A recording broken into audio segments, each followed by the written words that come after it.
अस्सलाम वालेकुम जी, welcome back to my channel. कैसे हैं सब? उम्मीद करती हूँ कि आप सब खैरियत से होंगे। मैं भी खैरियत से अल्हम्दुलिल्लाह। आप सबको सबसे पहले तो मेरी तरफ़ से हज की बहुत बहुत मुबारक हो।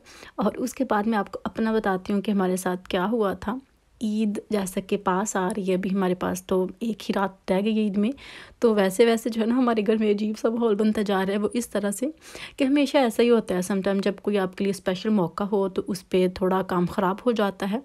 मुझे याद है कि लास्ट ईद नहीं, उससे पहले वो भी कोरोना में ही थी, और तब भी हमें उमाइमा को लेके जाना पड़ा था सर्जरी डॉक्टर के पास ईद वाले दिन नमाज़ पढ़ के। और आज फिर से ऐसा ही हुआ। उसकी तबीयत कल से ख़राब थी काफ़ी ज़्यादा। तो ऐसी ख़राब थी कि उसको काफ़ी खांसी लगी हुई थी, इतनी ज़्यादा कि वो तकरीबन 30 सेकंड का भी गैप नहीं आ रहा था, वो लगातार खांस रही थी। और हमको ये था कि कहीं उसको कोरोना ना हो गया हो, कोविड ना हो। तो हमने फिर बड़ी उसको मुश्किल से हैंडल करके, हम दोनों ने उसको पकड़ के तो उसका टेस्ट किया, वो तो नेगेटिव आया था। तो फिर हम उसको मेडिसिन दे रहे थे खांसी की, लेकिन वो सेट नहीं हो रही थी और बहुत मुश्किल था। सारा दिन सारी रात वो नहीं सोई, इतने आवर्स वो लगातार जागती रही है। और फिर आज हमने सुबह 8 o'clock यहाँ का होता है कि आप डॉक्टर से अपॉइंटमेंट ले सकते हैं, तो वो फिर हमने सुबह अपॉइंटमेंट ली, तो उन्होंने शुक्र है जल्दी की दे दी थी। तो हम लेके गए मायमा को डॉक्टर के पास। तो उसको थोड़ा ये है कि हम सिर्फ खांसी समझ रहे थे, लेकिन उसको थोड़ा सीरियस किस्म का इन्फेक्शन हुआ है, चेस्ट इन्फेक्शन काफ़ी ज़्यादा। तो उसको थोड़ा मसला है, जैसे सांस लेने में भी उसका पेट ऐसे हिलता है, अंदर बाहर थक थक आता जाता है ना, कि उसको ज़्यादा थोड़ी प्रॉब्लम है जैसे कि इस तरह से।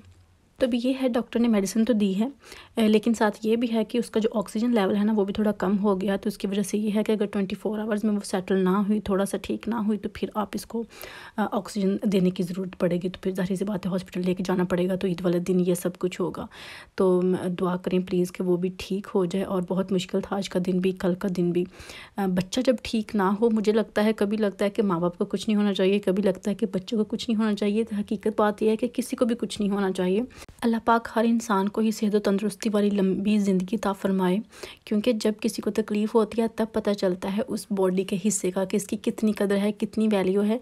तो तभी तकलीफ़ का अंदाज़ा होता है। तंदुरुस्ती हज़ार नेमत है, तो तब ज़्यादा फ़ील होता है कि हाँ सही है, तंदुरुस्ती हज़ार नेमत है। नहीं तो जब बंदा बीमार होता है तब फ़ील होता है। अभी खैर मेरा गला भी आपको थोड़ा सा ख़राब लग रहा होगा। जी हाँ, वो जैसे वायरल इन्फेक्शन आता है ना घर में, तो फिर एक बंदे से होते होते हर बंदे तक ही पहुँच जाता है। तो शायद वो मेरे पास ज़्यादा रहती है, तो मेरा गला भी थोड़ा सा ख़राब है, थोड़ा डिफरेंट तरह का ख़राब है। लेकिन होपफुली इंशाल्लाह ठीक हो जाएगा। और साथ में ईद की तैयारी जो है वो कर रही थी। जैसा कि मैंने आपको पहले भी बताया था कि इंशाल्लाह ईद की पार्टी इस बार हमारी तरफ है, तो उस वजह से सारी तैयारी शारी जो है ना वो करनी थी। लास्ट वीडियो में मैंने बल्ले फ्राई किए थे, और उसका जो ऑयल था ना वो बिल्कुल ठीक था, साफ़ था, क्योंकि उसमें कोई ऐसी चीज़ नहीं थी, मसाले वगैरह नहीं थे जो कि ऑयल को ख़राब करते। तो मैं कह रही थी कि उसको मैंने वापस बोतल में ही डालना है, और उसके लिए फिर मैं कोई जुगाड़ लगा रही थी। लेकिन यह है कि चला गया था ऑयल, बोतल में ही चला गया था, गिरा नहीं था। लेकिन थोड़ा सा मुश्किल था इसको हैंडल करना, क्योंकि जो दूसरे वाली है ना, सिर्फ छोटे वाली जैसा कि चाय वाली होती है, वो मैं यूज़ नहीं करना चाहती थी। वो इसलिए क्योंकि ऑयल में यूज़ करने के बाद अगर उसको चाय में यूज़ करती तो उसका टेस्ट ख़राब ना हो जाता चाय का। तो ये मैं चीज़ें बहुत सोचती हूँ ज़्यादातर। तो इसलिए मैं ये जो बड़ी वाली है ना ये यूज़ करी थी, और ये सेट नहीं हो रही थी, क्योंकि जो आपका फ़नल था ना वो थोड़ा छोटा था और ये बड़ी थी, इस वजह से। अभी मैं करने लगी थी अपना ज़रा पाँव डुबो के बैठने लगी थी। मुझे बहुत थकावट हो रही थी, बहुत ज़्यादा कुकिंग कर करके। तो मैं सोचा थोड़ी देर मैं ज़रा बैठती हूँ, रिलैक्स होती हूँ।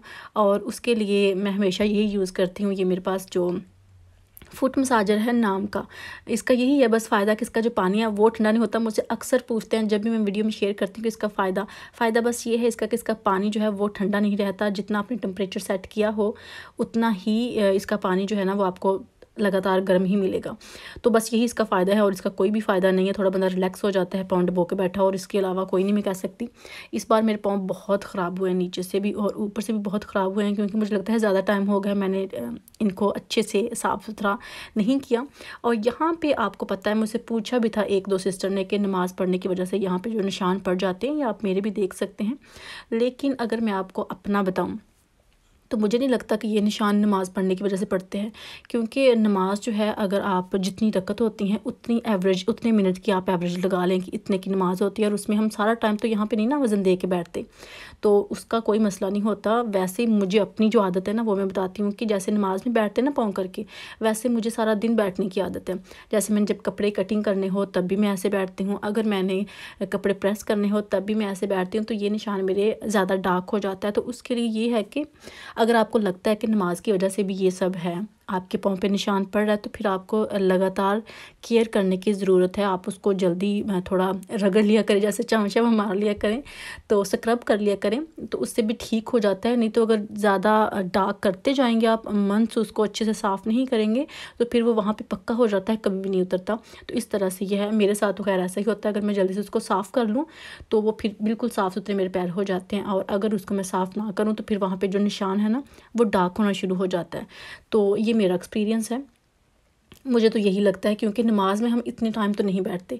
अगर हम 4 फ़र्ज़ अदा कर रहे हैं नमाज की, या 4 सुन्नत अदा कर रहे हैं, तो उसमें हम ज़्यादा से ज़्यादा 1-1.5 मिनट बैठते होंगे पाँव पे वज़न डाल के, तो उससे इतना ख़राब नहीं होता अगर आप सारा दिन ऐसा ना बैठें तो मुझे आदत है, अगर मैं वैसे भी नीचे कारपेट पे बैठी हूँ या सोफ़े पे बैठी हूँ, जैसे भी है, तो मैंने इस पाँव को मैंने वैसे ही रखना है जैसे नमाज में रखते हैं बैठते हुए। तो उस वजह से मेरा काफ़ी ज़्यादा ख़राब हो जाता है, जिसलिए मुझको जल्दी जल्दी इसको साफ़ सुथरा करना पड़ता है। तो मैं ऐसे करती हूँ। खैर, मैंने सोचा कि ये भी मैं आपके साथ शेयर कर देती हूँ, जो कि मुझे कुछ सिस्टर ने पूछा था कि नमाज के बाद जब निशान पड़ जाते हैं तो वो कैसे ठीक हो जाते हैं। तो मेरा तो यही आइडिया है, बाकी आप देख लें कि आपको क्या लगता है। बातों बातों में ग्रेवी मैंने बना के रख दी थी, और ये मैंने एक हांडी के लिए बना के रखी थी। लैम्ब बनाना था, उसके लिए मैंने पहले ग्रेवी बना के रख दी थी, क्योंकि जो टिन वाले टमाटर थे वो भी बाकी नहीं थे कि मैं उसकी दूसरी हांडी के लिए भी बना के रख लेती। तो इसलिए फिर मैंने एक की बना के रखी। थोड़ा काम मैंने ट्राई किया कि ख़त्म कर लूँ पहले ही, और साथ मैं कबाब बनाने लगी थी। कबाब बनाने का मेरा कोई भी मूड नहीं था, लेकिन अचानक से मैंने वीडियो देखी अपनी फ्रेंड की, उसने कबाब बनाए, मुझे दिखने में बड़े मज़ेदार लगे, दिखने में लगे। तो मैंने सोचा कि मैं भी ये ट्राई कर लेती हूँ। मीट ऑलरेडी पड़ा हुआ था, चिकन बोनलेस, लेकिन कीमा नहीं था, तो मैंने उसको ऐसे ही मिन्स जो है ना वो कर लिया था अपनी जो मेरे पास है ये फूड प्रोसेसर। तो इसमें मैंने कीमे को पहले कर लिया। कीमा मेरे पास 1 किलो था। साथ मैंने शिमला मिर्च थी, वो मेरे पास तीनों कलर में हाफ़ हाफ़ थी, क्योंकि हाफ़ हाफ़ मैंने पहले यूज़ कर ली थी किसी और काम में। और साथ मैंने तकरीबन 3 मीडियम साइज़ के जो अनियंस थे ना वो लिए थे, और साथ कुछ ग्रीन चिलीज़ ली थी। और इनको भी मैंने इस तरह से, आप देख सकते हैं कि इसी में कर लिया था कि मुझे काटना ना पड़े, क्योंकि काटते हुए ये इतनी बारीक नहीं होते, तो उनका जो साइज़ है ना वो छोटा बड़ा हो जाता है, तो कबाब में अच्छा नहीं लगता ऐसे। तो उसको भी मैंने फिर वैसे ही कर लिया था। इसमें मैं ये चिकन के बना रही हूँ, इसके लिए आप कोई भी कीमा यूज़ कर सकते हैं। जैसा कि मेरी फ्रेंड ने कहा था, उसी की बातें सुन सुन के मैं आपको बता रही हूँ। लिंक मैं आपको उसकी वीडियो का भी दे दूँगी, आप वो भी देख लीजिएगा। वैसे बहुत मज़े के थे। मैंने एक बना के ट्राई किया था 1 किलो के। मैं आपको बता देती हूँ कि मैंने बनाए थे तकरीबन 20-21 कबाब बने थे, जिसमें से एक हमने ट्राई कर लिया था, जस्ट जैसे नमक मिर्च चेक करने के लिए कि ईद के दिन के लिए ठीक रहेंगे, ये ना हो तभी हमारे सर पे जो है ना वो फूटे कुछ के ये अच्छे नहीं है, उनका टेस्ट अच्छा नहीं है, नमक मिर्च ज़्यादा हो गई है, कम हो गया है। इसलिए फिर मैंने एक बना के देख लिया था, और इसके मैंने 21 कबाब बनाए थे टोटल, जिसमें से 20 रह गए थे। अभी ये तकरीबन मैंने 2.5 लिए थे पीस ब्रेड के, फ्रेश ब्रेड के, और उसके मैंने क्रम्स बना लिए थे, जैसे कि गीले गीले ही होते हैं। वैसे तो हमें ड्राई क्रम्स जो हैं वो यूज़ करते हैं, लेकिन इसमें जो गीले वाले होते हैं ना उसको ब्लेंड आपने कर लेना है, तो वो वाले यूज़ किए थे। और इसको अच्छे से कर लेना है मिक्स एक बार, और साथ फिर इसमें मसाले वगैरह डालने हैं, और साथ धनिया भी इसमें काफ़ी ज़्यादा मैंने डाल लिया था इस तरह से। और अभी फिर इसमें जो मसाले डालने हैं वो मैं आपको जल्दी जल्दी बता देती हूँ कि कौन से मसाले डालने हैं। मैंने इसमें ब्लैक पेपर डाली है तकरीबन आधा चम्मच नहीं, आधा टीस्पून कह सकते हैं, क्योंकि छोटा सा ही था ये। और उसके बाद जो नमक मैंने डाला है वो भी तकरीबन इसमें मैंने 2 टीस्पून डाले हैं। और ये है जनाब जो धनिया होता, पिसा हुआ धनिया, वो डाला है, और ये भी 2 टीस्पून मैंने ऐड किए हैं इसमें।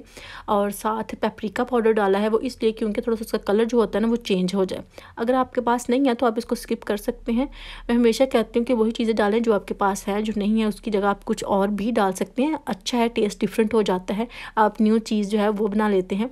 और साथ अभी मैंने चिली पाउडर है वो डाला है, ये भी मुझे लगता है 2 टीस्पून तो नहीं थे, कम था उससे, वो अपने टेस्ट के हिसाब से भी आप डाल सकते हैं। और साथ नमक जो है ये भी मैंने तकरीबन 2 टीस्पून डाला था, थोड़ा सा उससे ज़्यादा थे लेकिन ठीक था।